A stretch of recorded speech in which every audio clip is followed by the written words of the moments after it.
ตอนนี้ก็กำลังเดินขึ้นน้ำตกนะคะ เวทีการแสดงน่าจะมีแบบพวกแบบไม้นี่หรือเปล่าประมาณว่ามาทัศนศึกษามาตั้งเข้าค่ายอะไรประมาณเนี้ยนี่ก็คือ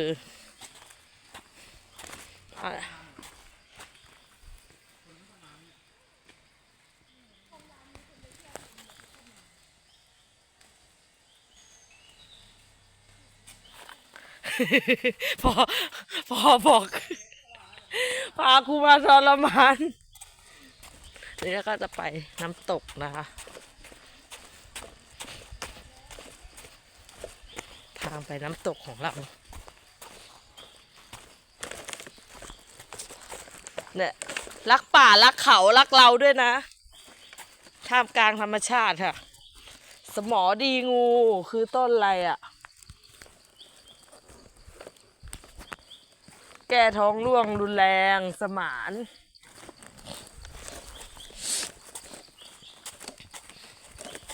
ไปจะใช้เวลาเดินประมาณ5 นาทีทางนะระวังด้วยนะ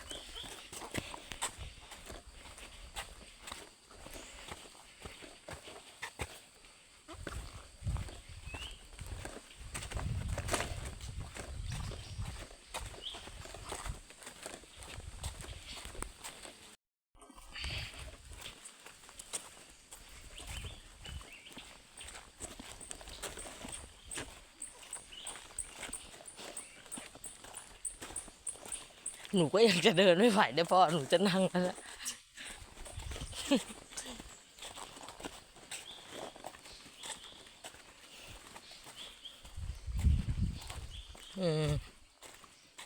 มี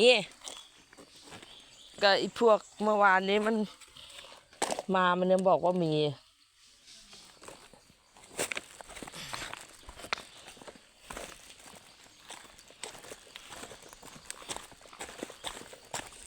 ตรงนี้น้ำมันน่าจะไหลมาตรงนี้เนาะจะ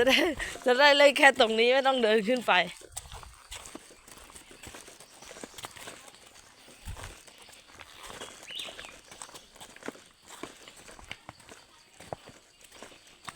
พ่อระวังหินโอ้มีหน่อไม้ด้วยนะ2 หน่อเลยพ่อ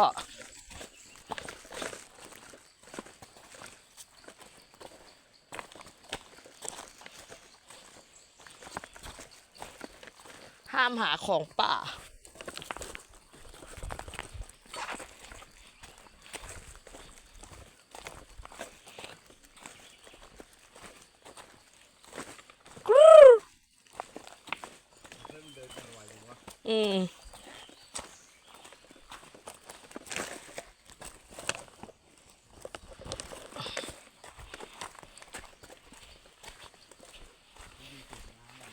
ได้ยินยังได้ยินเสียงน้ำตกแล้วฝ่าฝืนปรับจัดส่งสารห้ามทิ้งขยะ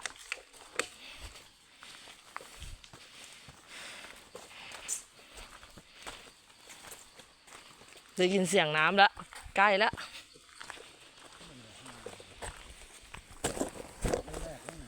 นี่ถึงแล้วใช่ไหมชั้นแรกก็พอแล้วมั้ง2 3ไม่ไหวนะ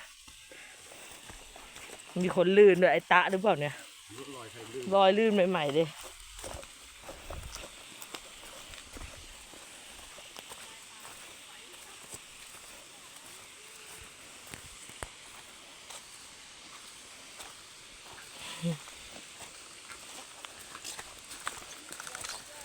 อยู่แต่บนรถได้เดินแล้วเหนื่อยอะ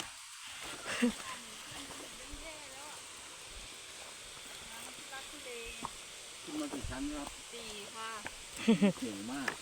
เข่ากระแทกไปแล้วกระเทกเข่าไปเนี่ย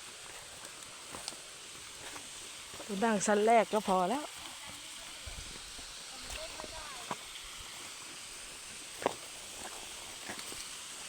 จะตายแล้วไอ้เหี้ยนี่น้ำตกไหนล่ะเขาไปชั้นไหนกันล่ะ4 ชั้นนี่เนี่ย4 ชั้น